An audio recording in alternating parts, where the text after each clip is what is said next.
one of the mics is fine. Thank you. My name is Dawn Grayson, Grayson. I live at 7007 Lawton Cove, Memphis, Tennessee, 38139. We appreciate the time you have given us to speak to you today. We are grateful for all that you do to keep Germantown schools a safe and successful learning environment for our children. I am speaking to you today as a representative of a concerned group of citizens. I am speaking on behalf of present, past, and future students and parents of Houston High School. We send our children to school in the hopes that the environment they are in is safe, inspiring, and conducive to academic success. The vision of Germantown City Schools is excellence always. The mission statement of Germantown City Schools is to prepare, inspire, and empower students to become lifelong learners and socially responsible citizens. We feel that our students deserve this from us, from their teachers and their leaders who allow this vision and mission statement to be a reality. We feel that we cannot ask our children to do this if the school system and its faculty does not do this as well. We are frustrated that there is evidence to support that one of the teachers that leads our students has allegedly shown behavior that is both disturbing and detrimental to our children. We are deeply disappointed because we feel that there is evidence to support that there was a pattern of behavior from this educator that was not addressed at the administrative level and allowed to continue for a long amount of time. We accept and acknowledge that this teacher is not here to defend themselves against specific accusations, so we will not name this teacher, nor will we go into specific allegations and details. We acknowledge that the board and the superintendent and staff are now investigating these claims, and we appreciate it. We respect the rights of citizens to a fair and impartial judgment, and we know that there is a process dealing with these claims and accusations, and we respect that as well. We feel, however, as a concerned group of citizens, that we have rights as well. We feel we are entitled to have transparency on these serious issues. We feel that we have the right to know that our children are safe and will be safe from future harm, both physical and emotional. I am a teacher, and I have given my life to this selfless profession. I believe that the generation of children we are raising are not just in the hands of their parents, but also in our hands as educators and leaders. We have a sacred and solemn role to uplift our students and to teach them that they must be responsible for their actions to themselves and to others. Thank you, Ms. Grayson. We would like to ask all parents and citizens to stand at this time who support these sentiments. Thank you. Thank you, Ms. Grayson. Thank you all.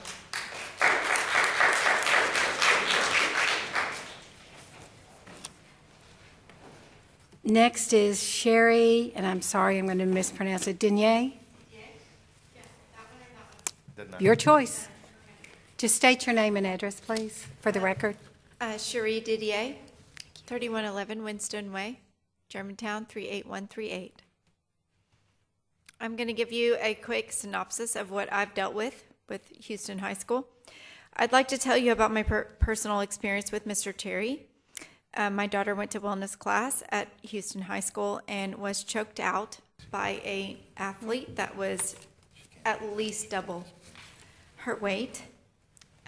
He held her mouth and nose closed. Excuse me. Yes. We cannot have any comments that are disparaging of any of our staff or teachers. That was in part of the instructions. Oh, I'm sorry. I didn't know.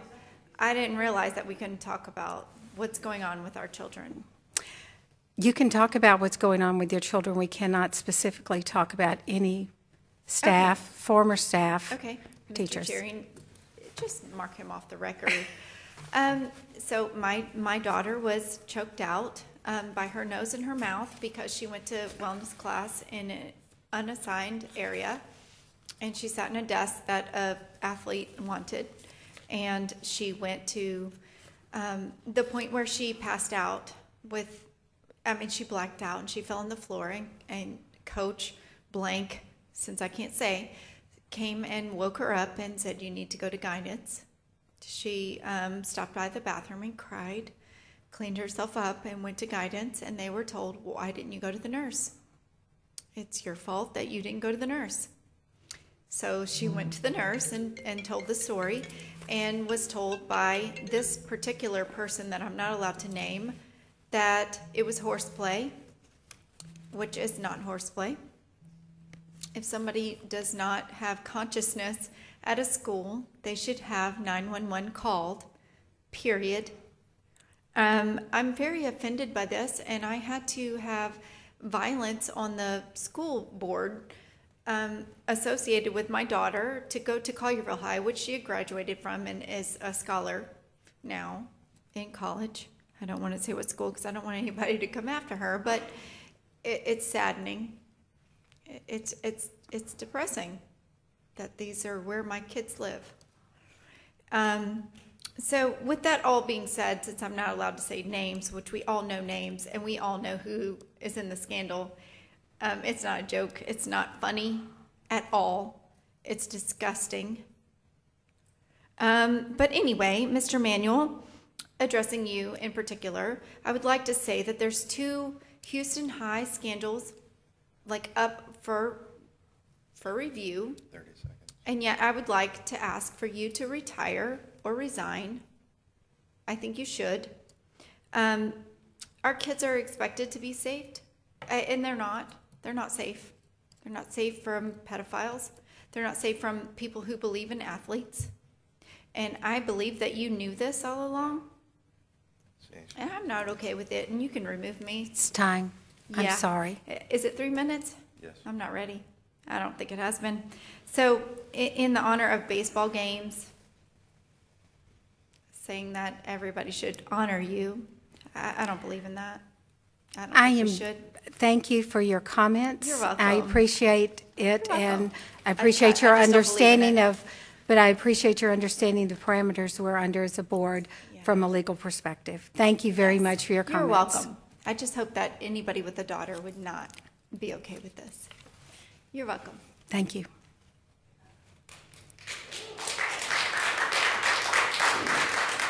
Speaker is Jacob Vincent. If you will please state your name and address for the record, please. My name is Jacob Vincent. I live at 2090 Allen Court Drive, Germantown, Tennessee.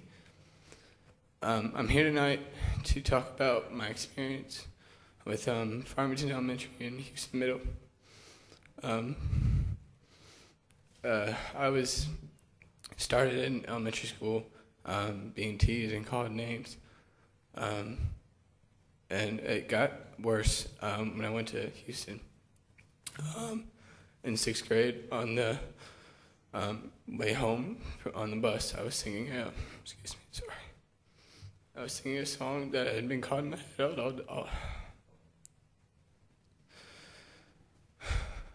I was singing a song that was caught in my head all day, and I was told to stop by an 8th grader. And when I proceeded to continue to sing the song, he had punched me in my head. I then had to get off the bus in front of all my classmates and listen to their laughs as I walked up the driveway to my house. Same year, names were being called toward me all year. In 7th grade, a popular basketball player was sitting on the bench and got up and started dribbling a basketball during a PE. He then proceeded to throw the ball to the left of my head, hoping that I would flinch, and I didn't.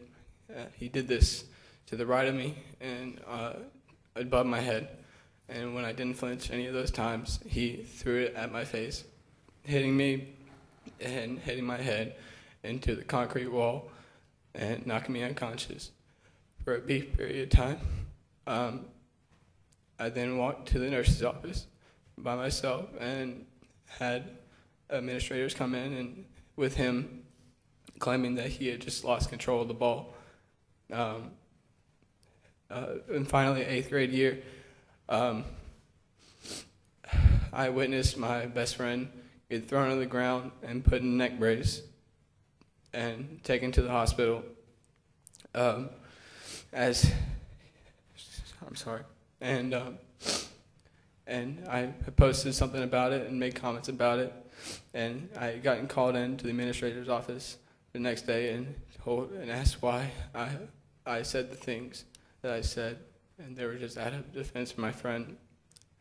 I don't know I can't remember any repercussions upon the students that were accused, and I'm sorry. Sorry. To end, I'd like to say that there's a lot of abuse online, on social media, that included threats by certain students and athletes that were telling me to, sorry, I was told,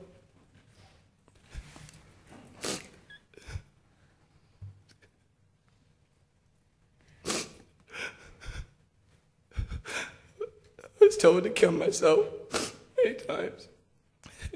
I was told that it'd be better for everybody if I just left. I couldn't take it anymore. I couldn't take it to the administrator's office because I knew that nothing would happen if I did, and that it'd just lead to more torment as it had in the past. In the 8th grade year, I had been submitted to St. Francis Hospital and diagnosed with depression. I then transferred to a different school and finished my education there. That's all I have to say. Thank you. Mr. Vincent, thank you, and thank you for your strength in coming tonight and sharing your story and your strength of character. Thank you.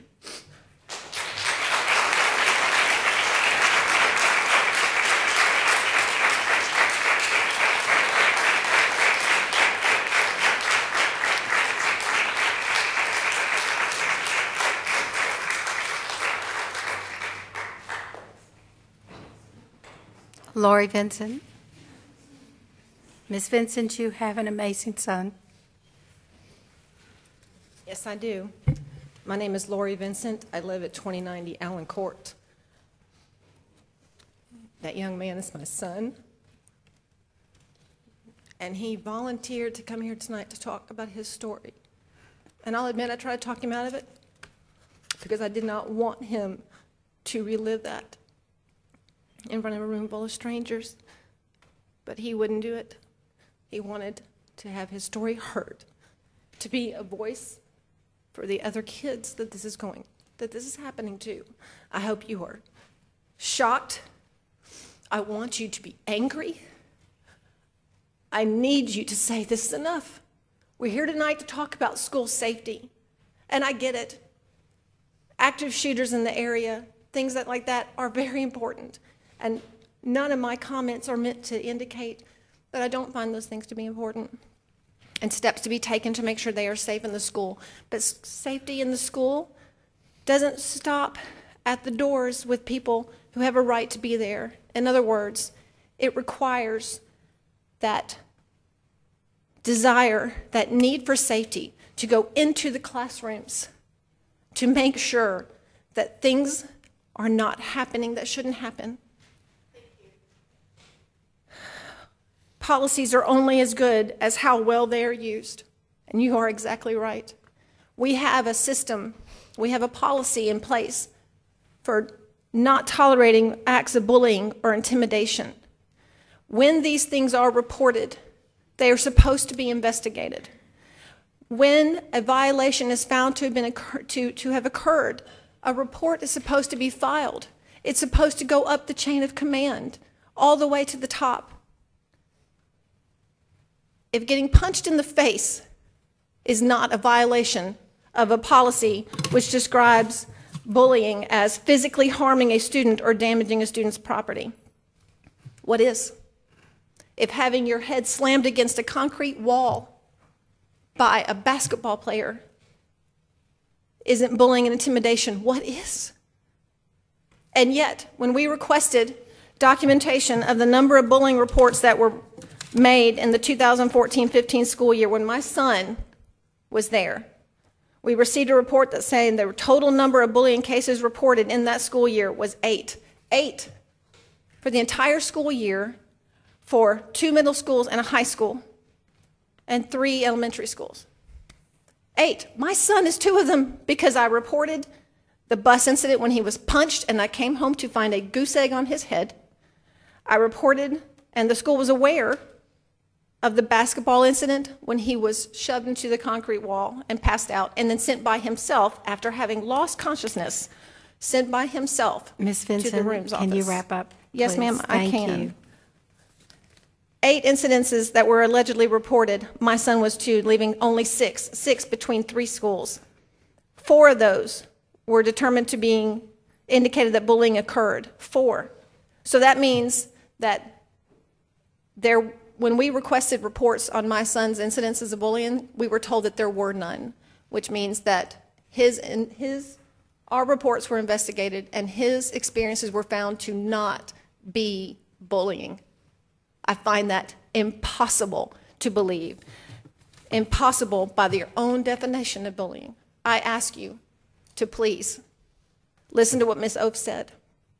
The policies are only as good as how well you enforce them. Enforce them. Hold these teachers accountable when they're not reporting them. Holding the principal or the designee accountable when they don't do what they're supposed to do. And hold the students accountable who are violating these policies. Thank you very much. Thank you, Ms. Vincent.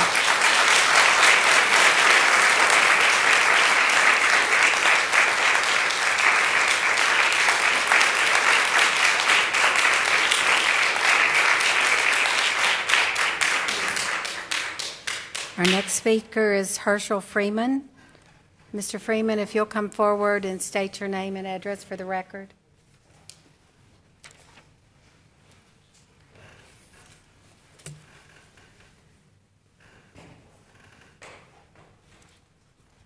Okay, just for a point of clarification, if I use someone's official title, but I don't use their name, are we good? No, you're not supposed to. You just would like to shut up anything that's not No. positive. No. All right. No. Trust me when I tell you, Mr. You know, Freeman. as a citizen, I'm entitled to ask questions of my Yes, elected sir. officials. Yes, sir. So You are. I have a series of questions here. And it regards ex-principal blank. Okay?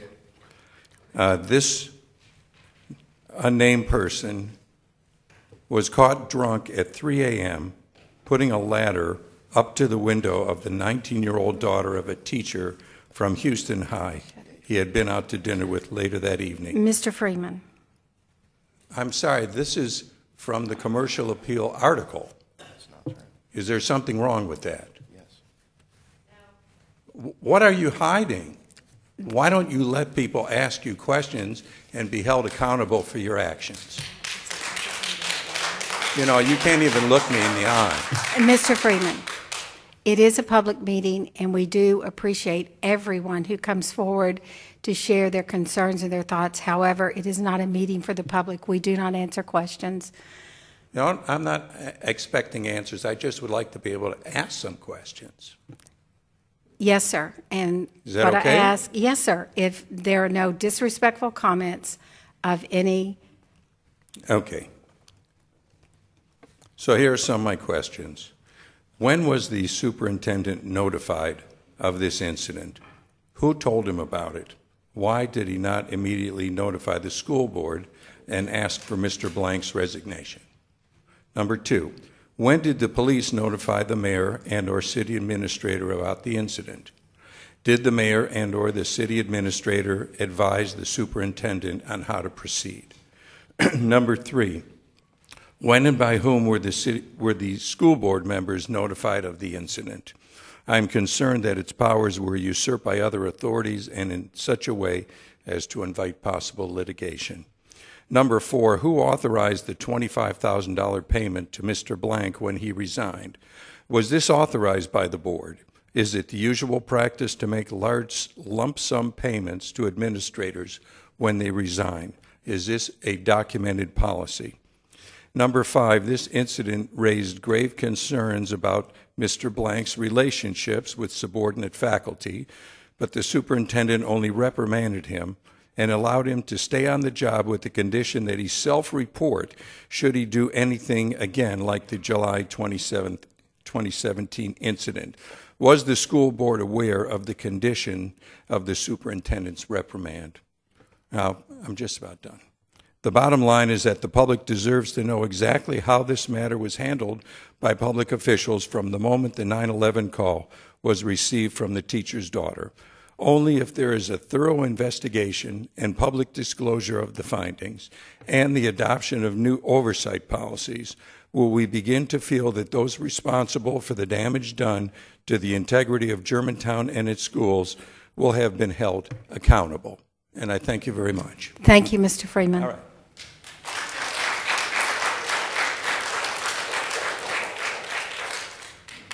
Sarah Freeman.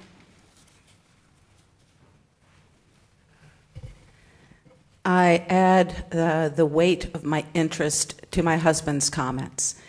It has been something that apparently we can't really talk about. So as though these people don't exist, as though this event did not happen. This thing that did not happen or that we cannot entirely mention, it seems to be clear that this governing body, although I think not all of you, but I think certainly the superintendent, we refer to sweep this thing that happened, this incident in the summer of 2017 under the proverbial rug. It will not work because clearly, thank you, clearly the police department of the city of Germantown was involved. Citizens of the city of Germantown were involved. How could the interest in this incident jump from the police to the superintendent of the Germantown School District without any intermediaries? Is this usual, that the police just simply call the superintendent? Really? Does that usually happen? Or do the police usually have to first deal with those who employ them? The mayor, right? The city administrator? Or is there this pipeline right from the police to the superintendent? This is a concern. This is a cover-up that goes far beyond the jurisdiction, certainly, of the school board. When was the school board told about this incident? This is extremely troubling, and especially listening to this young man. Talk about a culture. This is a culture of cover-up that leads to a level of indiscretion in terms of the treatment of not just the students, but the general citizenry of this city. This goes beyond this body, and this is unconscionable to the highest degree. Thank you. Thank you, Ms. Freeman.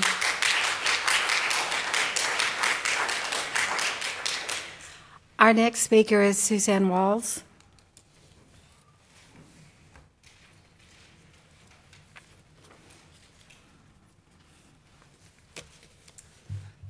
Hi, my name is Suzanne Walls. I live at 2376 Redbud Trail, 38139. I have children who've gone through Dogwood, and they're at HMS now, and next year I'll have one in all 3 levels of the school system. After that young man stood up here and said what he said, they were talking about year 2014, year 2015. I want to say what has happened this year at HMS to my children. I contacted the school because we had a boy who was threatening people, kicking people, tripping people, using language that is not appropriate anywhere, much less on a school bus. The bus driver could not control him, and my son came home and said, this is what he called me. So I contacted the person at HMS that I'm supposed to contact. But I told him, my son is terrified that this kid's going to come after him at school. That administrator pulled my son out of a class where he was with the bully, took him to his office, basically told him that it was just horseplay, that it was just, talking to, whatever, and then sent my kid back to the class with that same bully. Is that the policy? Then we had an incident where a child stole candy during an event from my same son, a different kid, different bully. Instead of the teacher fixing it right there, they went out into the hallway as they're changing classes, shoved my son, and those who know my son know he, is not a shovey first. It turned into a little, squalling fest, and my son got in-school suspension, which he earned. But why wasn't it fixed when that kid stole my son's candy off of his desk and sat there in front of him and ate it? So on to anonymous alerts, which is one of the things that was mentioned in the thing tonight. I recommend everybody go and look very closely at that website. I had an incident. I wanted to report something that a teacher made a comment about something I had said on Facebook, because I am very vocal, to one of our children. So I called Anonymous Alert, and I said, how will my son's privacy be protected? I think I was talking to people in a New Jersey garage. I was transferred 3 times. There's better customer service at Walmart. And they could never tell me how the information that would be received by this district and by that school would protect my child's privacy. I don't think they know how to. I worked in a HIPAA environment. I know how to protect privacy. They didn't even understand basic terms. Are they using a Sharpie? So I just want to be clear that while that happened to that child then, it is still happening today. 10 seconds. That's it. I'm done. Thank you. Thank you, Ms. Walls.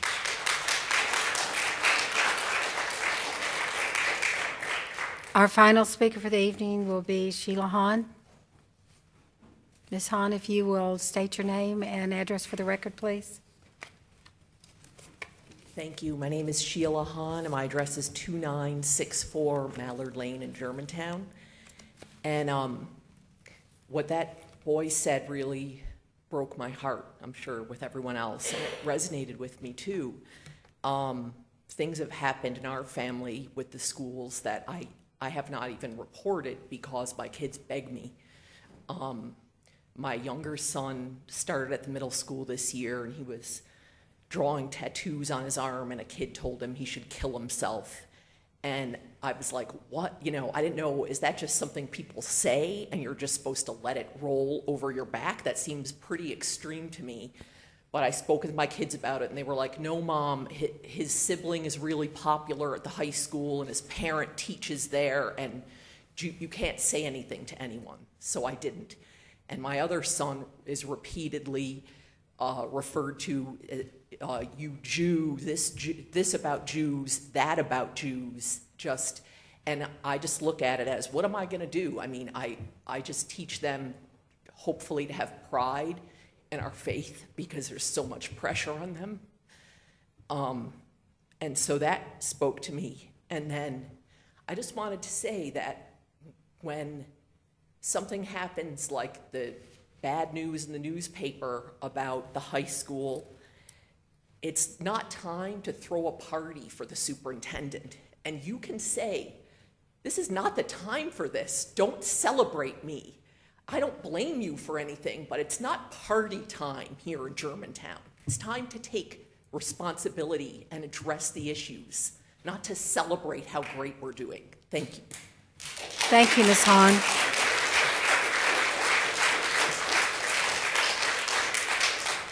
That concludes Citizens to be Heard.